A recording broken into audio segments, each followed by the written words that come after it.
की बात करते हैं, जिसमें चैप्टर पढ़ रहे थे 6.2 पढ़ रहे थे। एक्सरसाइज कौन सी पढ़ रहे थे? 6.2 पढ़ रहे थे, जिसमें हमने 7 सवाल कर चुके हैं। सवाल अगला कौन सा है? 8वां सवाल है। 8वां सवाल है वो देखो क्या दे रखा है कि सिद्ध कीजिए, यानी आपको सिद्ध करके बताना है कि एक त्रिभुज के किन्हीं दो भुजाओं के मध्य बिंदुओं को मिलाने वाली तीसरी भुजा की क्या होनी चाहिए? समांतर होनी चाहिए। तो मान लेते हैं कि भुजा मेरे पास में एक त्रिभुज है, इस भुजा के कोई समांतर भुजा है, कोई दूसरी कौन सी है ये मान लेते हैं। तो क्या आपको सिद्ध करना है? ए बी हो गई, ये सी हो गई। यहाँ पर मान लो डी है, यहाँ पर क्या है? ई है। कहने का अर्थ है कि वो बोल रहे हैं कि डी ई समांतर किसके होने चाहिए? बी सी के होने चाहिए। तो बहुत इजी है, बहुत इजी तरीका है इसका। देखो सॉल्यूशन क्या करना है, सॉल्यूशन हम आपको पहले कि दिया क्या है तो वो पहले लिखना है। तो दिया क्या है आपको? दिया है कि त्रिभुज एबीसी है, त्रिभुज एबीसी में भुजा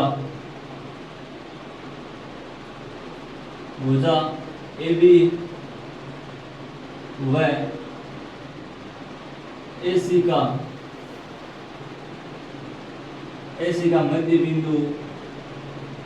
मध्य बिंदु क्रम से क्या दे रखा है? क्रम से आपको दे रखा है डी और ई है, डी व ई है, डी व ई है, ये आपको दे रखा है, दिया है। साथ में अगर ये दिया है तो आपको पता है कि अगर ये दोनों को क्या करें? समविभाजित करें तो ये मान और ये मान भी आपस में क्या होगा? बराबर है। ये मान और ये मान भी आपस में क्या है? बराबर है। वैसे आप सिद्ध भी कर सकते हो, वो पिछले क्वेश्चन हमने किया था। तो ए डी बराबर क्या है? ए डी बराबर है बी डी क्या है? बराबर दे रखा है। और क्या है आपको इसमें? ए ई बराबर क्या हो जाएगा? सी ई हो जाएगा। ठीक है, ये चीज आपको दी है। आगे देखो दूसरी चीज है, आपको सिद्ध क्या करना है? सिद्ध क्या करना है? सिद्ध क्या करना है? सिद्ध करना है कि डी ई समांतर किसकी होनी चाहिए? बी सी की होनी चाहिए। डी ई समांतर किसके होने चाहिए? बी सी के। तो अब आपको ये याद आ रहा है कि ये समांतर पूछा है। समांतर किस में बताना है? समांतर कौन सा परिमेय होता है? थेल्स परिमेय का विलोम होता है। वो क्या होता है? उसमें आपको क्या होता है? भुजाएं क्या बतानी होती है? समांतर बतानी होती है। ठीक है, तो अब देखो व्युत्पत्ति में आप क्या लिखोगे? व्युत्पत्ति में कि त्रिभुज ए बी सी में आपको दिया क्या है कि भुजा का मान बराबर दे रखा है। तो इसका दो तरीका है करने का। पहले आप इसको ये मान बराबर है तो एक ही सिद्ध कर दो कि अगर मान एक ही आ जाएगा, तो अगर मान बराबर आएगा तो भुजा भी आपस में क्या हो जाएगी? समांतर। इसके दो तरीके मैं बता रहा हूँ, आप करना। फर्स्ट तरीका यहाँ से आप क्या करोगे कि त्रिभुज एबीसी में हम लगाते हैं, अगर ये दोनों भुजाएं समांतर है तो इनका अनुपात भी आपस में क्या होना चाहिए? बराबर होना चाहिए। कहने का अर्थ क्या हो गया कि ए डी बराबर क्या? ए डी बटा बी डी होना चाहिए, बराबर ए ई बटा क्या होना चाहिए? सी ई होना चाहिए। किससे? बीपीटी से। बीपीटी आप जानते हो, बीपीटी से अर्थ हो गया आधारभूत परिमेय या थेलेस परिमेय। समीकरण नंबर 1। अब देखो समीकरण 1 में मैं यहाँ पर मान रखता हूँ कि मैं बीटी की जगह भी एडी रख सकता हूँ। तो एडी बराबर क्या हो जाएगा? नीचे भी बीटी की जगह मैंने क्या रख दिया? एडी बराबर एई है, तो एई की जगह एई रखो और सी ई की जगह भी मैं क्या रख सकता हूँ? एई रख सकता हूँ। तो हमें अनुपात प्राप्त होगा, यानी 1:1 हुआ। इसका अर्थ क्या हो गया कि इन भुजाओं का मान आपस में अगर बराबर प्राप्त हो रहा है तो ये भुजाएं आपस में, अगर ये मान हमारा बराबर हो गया तो अगर ये मान बराबर हो गया तो ये भुजा आपस में क्या हो जाएगी? समांतर हो जाएगी। तो इसमें क्या लिखेंगे कि भुजाओं का मान अगर बराबर है, भुजाओं का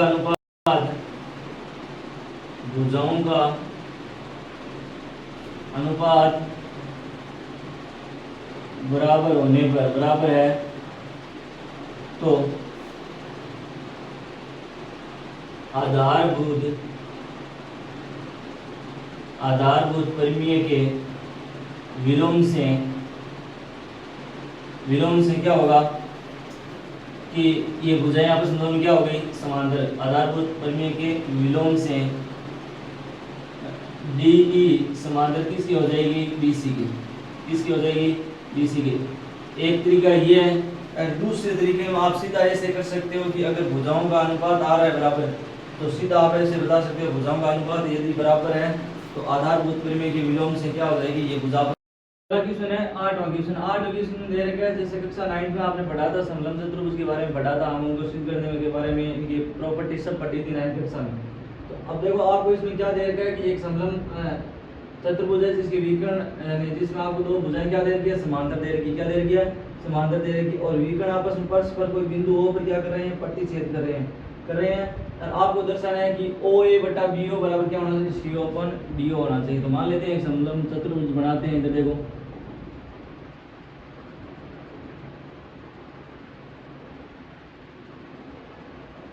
ये बनाया। अब इनके दो विकर्ण खींचते हैं।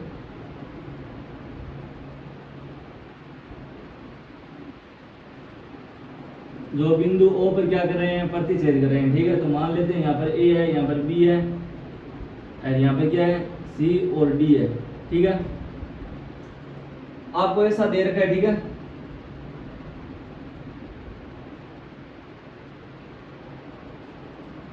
अब देखो दिया है, सॉल्यूशन लिखते हैं इसका। इधर देखो दिया क्या है, सॉल्यूशन करते हैं। तो दिया है उसको पहले लिखते हैं। दिया क्या आपको, दिया है कि AB समांतर किसके हैं,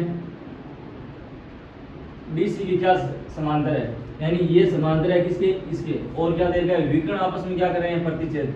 तो समलंब चतुर्भुज में विकर्ण कौन है कि विकर्ण बिंदु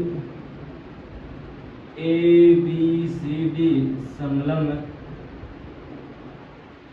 चतुर्भुज में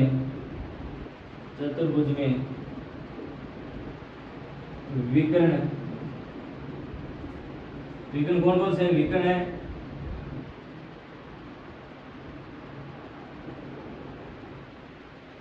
विकर्ण कौन कौन से हो जाएंगे,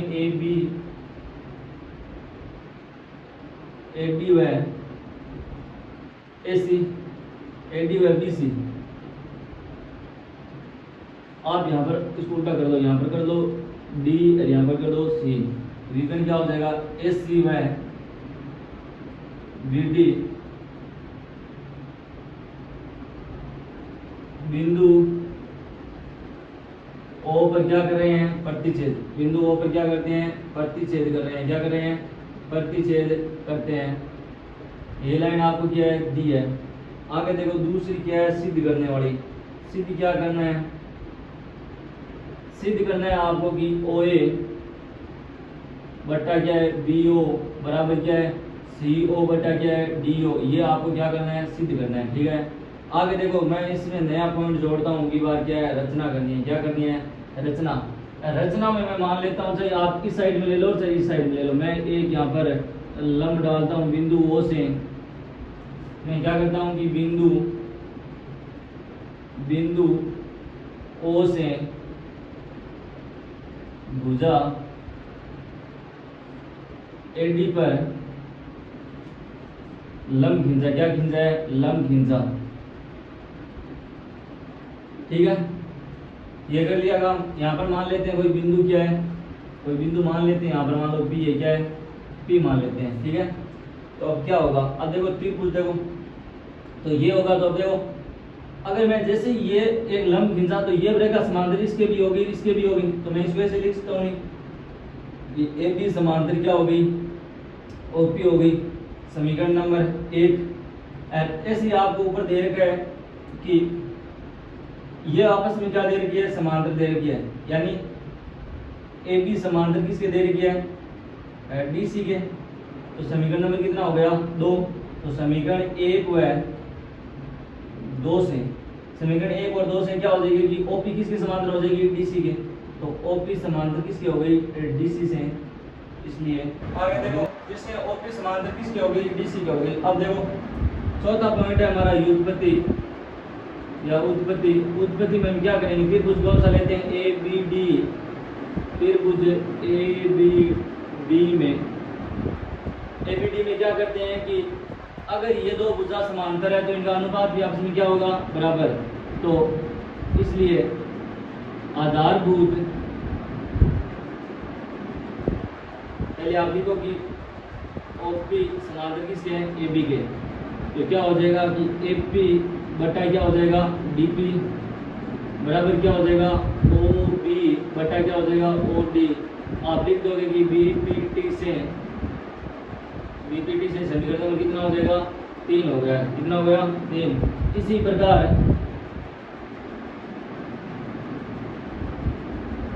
प्रकार क्या करना है कि त्रिभुज कौन सा लेना है, अगली बार कौन सा लेना है एडीसी लेना है। त्रिभुज एडीसी में क्या करना है तो सेम ही है। अब की बार भुजा कौन से समांतर हो जाएगी कि ओपी समांतर किसके हैं डीसी के। ओपी समांतर किसके हैं डीसी के। तो क्या हो जाएगा कि एपी बटा डीपी बराबर क्या हो जाएगा कि ओ ए बटा ओ सी हो जाएगा। किससे बीपीटी से यानी आधारभूत परिमेय से बीपीटी से। समीकरण नंबर कितनी हो जाएगी 4। अब देखो समीकरण 3 व 4 से 3 व 4 से क्या हो जाएगा। अब देखो मैं आगे कर रहा हूँ इस साइड में, इधर कर रहा हूँ, इधर जाएगा कि समीकरण 3 व 4 से क्या हो जाएगा कि DP upon AP upon DP cut जाएगा। तो क्या बचेगा कि ओ डी अपॉन क्या हो जाएगा ओ डी बराबर क्या हो जाएगा ओ ए बटा ओ सी हो जाएगा। हमारे पास ये आ गया जबकि हमें चाहिए क्या है कि ओ ए बटा क्या होना चाहिए ओ बी होना चाहिए। तो हम इस पर क्या करते हैं एकांतर नियम लगाते हैं। कौन सा लगाते हैं एकांतरण नियम से। एकांतर नियम से क्या करते हैं इनको एक्सचेंज करते हैं। एक्सचेंज कैसे करेंगे कि ओ सी की जगह ओ बी और ओ बी की जगह ओ सी। तो क्या हो जाएगा कि ओ ए बटा क्या हो जाएगा ओ बी यानी ये इधर आ जाएगा ये इधर आ जाएगा बराबर ओ सी अपॉन क्या हो जाएगा ओ डी। और यही आपको क्या करना था सिद्ध करना था यानी यही आपको क्या करना था प्रूव करना था। आगे बात समझ में। तो ये क्वेश्चन हो गया हमारा सोल्व। ऐसे हम क्वेश्चन कौन सा करते हैं 10वां सवाल कौन सा है 10वां सवाल कौन सा सवाल है 10वां सवाल है। 10वें सवाल में क्या है कि 9वें का क्या दे रखा है आपको विपरीत दे रखा है। 9वें का विपरीत दे रखा है। तो इसका देखो सॉल्यूशन बहुत ईजी है। आपको बताएंगे समांतर रेखा है अगली बार क्या बताएंगे समांतर बताएंगे तब क्या होगा चतुर्भुज क्या होगा समलंब होगा। तो क्या करते हैं पहले समलंब चतुर्भुज बनाते हैं। इधर देखना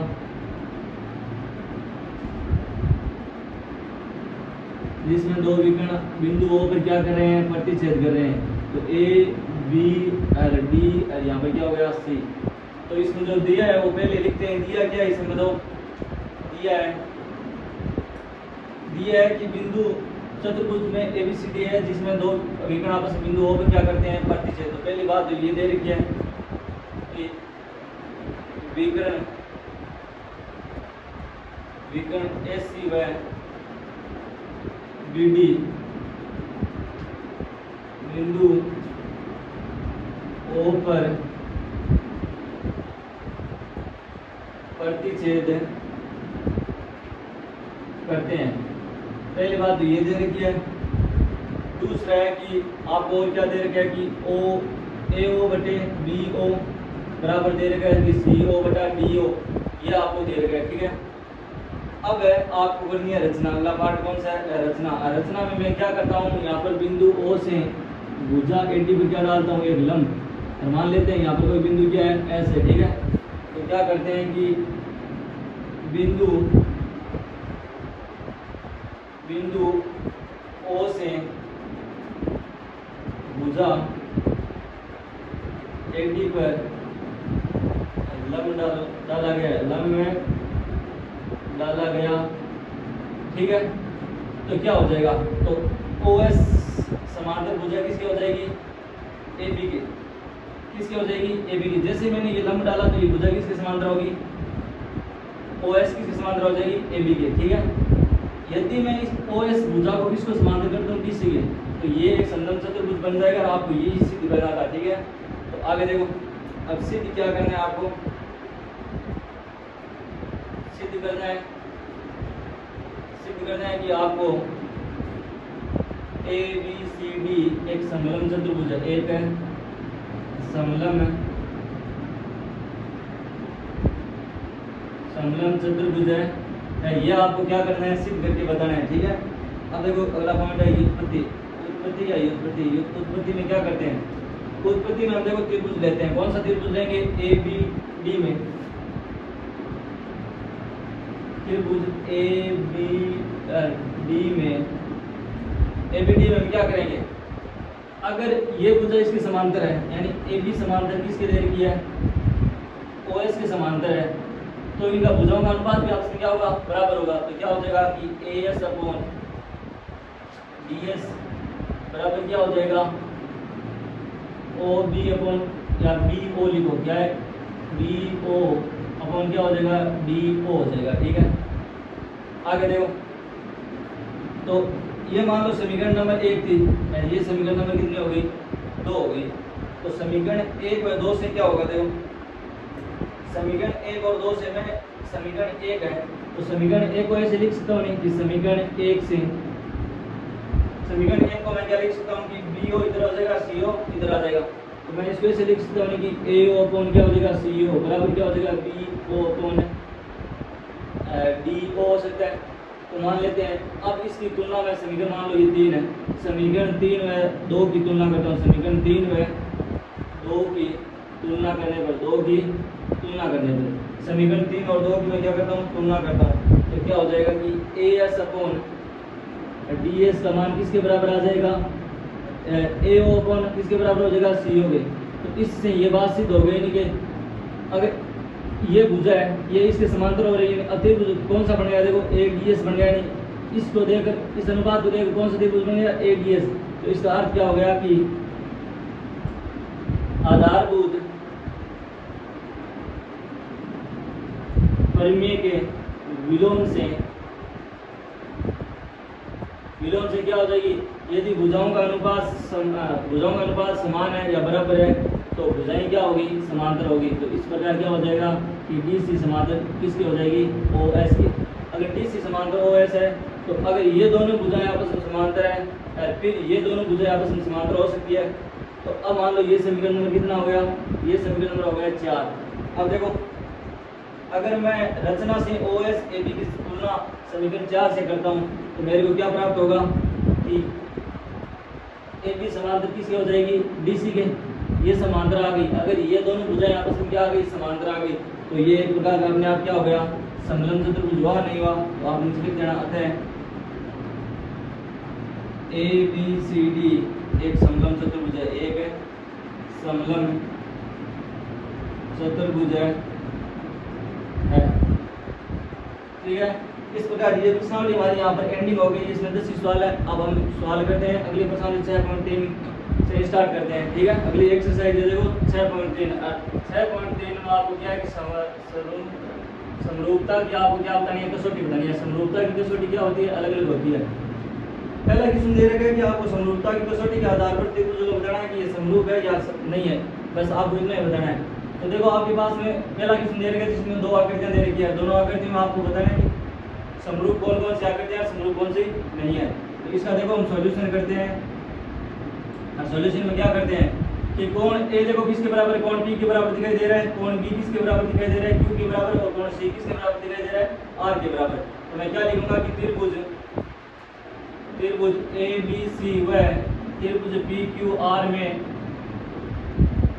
क्या होगा कि कोण A है तो कोण क्या हो जाएगा, कोण BAC किसके बराबर हो जाएगा, कोण QPR की क्या हो जाएगा, बराबर हो जाएगा। दूसरी बात कौन सी है कि कोण आपको C निकालना है, C क्या हो जाएगा, कोण CB बराबर किसके हो जाएगा, कोण PRQ के क्या हो जाएगा, बराबर हो जाएगा। आगे आपको क्या दे रखा है, B दे रखा है, तो कोण क्या हो जाएगा, कोण CBA किसके बराबर हो जाएगा, कोण RQP की क्या हो जाएगा, बराबर। अब देखो इसका मान आपको कितना दे रखा है, ऊपर 60 दे रखा है, देखो 60 डिग्री दे रखा है। दूसरे का मान आपको कितना दे रखा है, 40 डिग्री दे रखा है। तीसरे का मान आपको कितना दे रखा है, 80 डिग्री। तो अब आपको पता है कि किस नियम से ये त्रिभुज समरूप हो रहे हैं कि तीनों ही कोण आपस में क्या है, बराबर है। तो ये नियम कौन सा लग जाएगा, इसलिए क्या हो जाएगा, ए की कसौटी से क्या हो जाएगा, कसौटी बोलते हैं नियम या परिमेय को। तो ये त्रिभुज क्या हो गए, आपस में समरूप हो गए या सर्वांग हो गए। एक बात, त्रिभुज ABC समरूप है किसके, त्रिभुज PQR के क्या हो गया, समरूप हो गया। ये आपने प्रूव करके बता दिया। किस नियम से बताया? ए के यानी ट्रिपल ए के नियम से। ट्रिपल ए का अर्थ होता है एंगल एंगल के नियम से ये दोनों त्रिभुज क्या हो गए? समरूप हो गए। आगे देखो दूसरे का हम सॉल्यूशन करते हैं। दूसरे में देखो कौन सा हो जाएगा? दूसरे में भुजा वाला लग रहा है, यानी कोण तो इसमें है नहीं, तो अब कौन सा लगेगा? भुजा वाला। त्रिभुज ए बी सी हुआ है, त्रिभुज पी क्यू आर में क्या होगा कि ये देखो इसका आधार बन रहा है, ये छोटे वाले त्रिभुज है, ये आधार है, इधर इसका आधार क्या है? ये है। तो ए बी अपॉन क्या हो जाएगा? क्यू आर बराबर ए सी अपॉन विकर्ण किसके बराबर हो जाएगा? विकर्ण के अनुपात के रूप में। तो पी क्यू बराबर क्या हो जाएगा? बी सी अपॉन क्या हो जाएगा? पी आर हो गया। अब इस सब का मान आपको दे रखा है, तो ए बी का मान कितना है? मेरे पास में 2 है, बटा में कितना हो जाएगा? 4 बराबर एसी का है, एसी का मान 3 है, बटा में कितना हो गया? 6, और यहाँ पर मान कितना है? 2.5, बटा में कितना हो गया? 5। तो इन सब को मैं काटूंगा तो मान कितना आएगा? सबका मान 1/2 आ रहा है, यानी तीनों भुजाओं का अनुपात बराबर आ रहा है। तीनों भुजाओं का अनुपात क्या आ रहा है? यदि बराबर आ रहा है तो एस एस की कसौटी है, इसलिए एस एस साइड की कसौटी से, साइड की कसौटी से त्रिभुज ए बी सी समरूप किसके? त्रिभुज पी क्यू आर के। तो ये कुछ नियम है, 4 या 5 नियम है कसौटी, यानी समरूप त्रिभुज समरूपता का कसौटी कितनी है? 3-4 है। पहली हो गई एंगल वाली, दूसरी हो गई साइड वाली, तीसरी साइड एंगल साइड वाली, एंगल साइड वाली। इस तरह 4 कसौटियां, 4 कसौटियों से हम क्या निकाल सकते हैं? त्रिभुज कौन सा समरूप होगा, कौन सा नहीं होगा। अब देखो अगला करते हैं, पहले का तीसरा और आगे दे रखे तीसरा, चौथा, पांचवा और छठा। ये पहले सवाल में सही पॉइंट है। अब देखो तीसरे में आपको देख रहे हैं कि क्या दे रखा है कि आपको ये आकृतियां अलग अलग नजर आ रही है। इसमें देख रहे हैं तो ये विषमबाहु त्रिभुज नजर आ रहा है, इसमें कौन सा है? समकोण है। तो पहली बात ये दोनों आकृतियां भी क्या है? समान नहीं है। याद रखना कोई भी समरूप आकृतियां सर्वांग हो सकती है, लेकिन सर्वांग आकृतियां कभी भी क्या नहीं हो सकती है? समरूप नहीं हो सकती, ये ध्यान रखना। तो क्या है? ये आकृतियां देखो समान दिखाई नहीं दे रही है, तो पहला रीजन तो ये आकृतियां समान नहीं है। दूसरे देखो इस भुजा का अनुपात भी बराबर नहीं है, यहाँ पर 2.7 है, यहाँ पर 4 है, यहाँ पर देखो 3 है, यहाँ पर 6 है, यहाँ पर 2 है, यहाँ पर 5 है, यानी तीनों भुजाओं क्या है? आपस में क्या है? मिसमैच है। तो ये आपस में त्रिभुज सर्वांग सम नहीं होगा। ध्यान रखना, त्रिभुज आपस में क्या नहीं होगा? सर्वांग सम नहीं होगा। इधर देखो इस भुजा का मान दे रखा है 2.7, इस भुजा का मान कितना दे रखा है? 4। आगे देखो इसका 3 दे रखा है, इसका कितना है? 6। एक कोण 70 डिग्री दे रखा है, इसमें कोई कोण नहीं दे रखा है, तो ना तो इसमें एस एस का नियम लगता है, ना ए का नियम लगता है। तो ये भी त्रिभुज आपस में सर्वांग सम नहीं होगा। क्या नहीं है? नहीं होगा। आगे देखो पांचवा देखो ये कोण 80 दे रखा है, जबकि इसमें विपरीत दिशा में कौन सा कोण 80 दे रखा है? इसका मतलब विपरीत दिशा में कोण 80 दे रखा है। तो कहने का अर्थ है या तो ये कोण 80 है तो ये कोण 80 होना चाहिए था, तब समरूप होता, लेकिन ये है नहीं। आगे देखो ये भुजा अगर 2.5 दे रखी है, मतलब 2.5 दे रखी है, तो यहाँ पर ये 2.5 होनी चाहिए थी, लेकिन ये 2.5 नहीं दे रखी है। अगर ये भुजा 5 दे रखी है तो ये भुजा भी कितनी होनी चाहिए थी? 5 होनी चाहिए थी। मतलब तीनों नियम भी इस पर लागू नहीं हो रहा है। तो अतः ये दोनों आकृतियां भी सर्वांग सम नहीं होगी। आगे देखो इसमें क्या है कि एक कोण 70 है, दूसरा 80 है। तो आप जानते हो त्रिभुज के तीनों कोणों का योग कितना होता है? 180 होता है। तो 80 और 70 कितना हो गया? 150, यानी 150। 150 को मैं 180 में से घटाऊंगा, कितना बचेगा? 30 डिग्री। तो ये देखो ये कोण 80, ये कोण 80, ये कोण 30, ये कोण 30। इसमें भी आप त्रिभुज के तीनों कोणों वाला योग का नियम लगा सकते हो कि तीनों कोणों का योग 180 होगा। तो इनका मान कितना दे रखा है? 80 और 30 110। तो 110 घटाएंगे 180 में कितना बचेगा? 70 डिग्री। तो इसमें देखो तीनों कोण बराबर है नहीं। कोण डी किसके बराबर है? देखो इसका हम सॉल्यूशन करते हैं। तो देखो कि कोण ई डी एफ बराबर किसके हैं? क्यू पी आर के। कितना डिग्री है? 70 डिग्री दे रखा है। दूसरा देखो, दूसरा ये हो जाएगा, तो क्या हो जाएगा? कोण डी एफ ई बराबर किसके हो जाएगा? कोण पी आर क्यू के। ये कितना दे रखा है? 30 डिग्री। कितना दे रखा है? 30 डिग्री। आगे देखो कोण एफ ई डी बराबर किसके हो जाएगा? कोण आर क्यू पी बराबर कितना दे रखा है? 80 डिग्री। यानी ये तीनों कोण आपस में बराबर है। तो ए की कसौटी से एंगल की कसौटी से त्रिभुज क्या दे रखा है? डी ई एफ सर्वांग सम होगा। किसके होगा? फिर वो जो पी क्यू आर के क्या होगा, सर्वांग सम होगा। बस आप ये सिद्ध करना था। तो इन 6 आकृतियों में से 3 सर्वांग सम थे और 3 सर्वांग सम है। ताकि उसमें दूसरा है वो अगली क्लास अगले वीडियो में पढ़ेंगे। अगर आपको समझ में आया है तो आप लाइक और सब्सक्राइब कीजिए। आप सभी का धन्यवाद।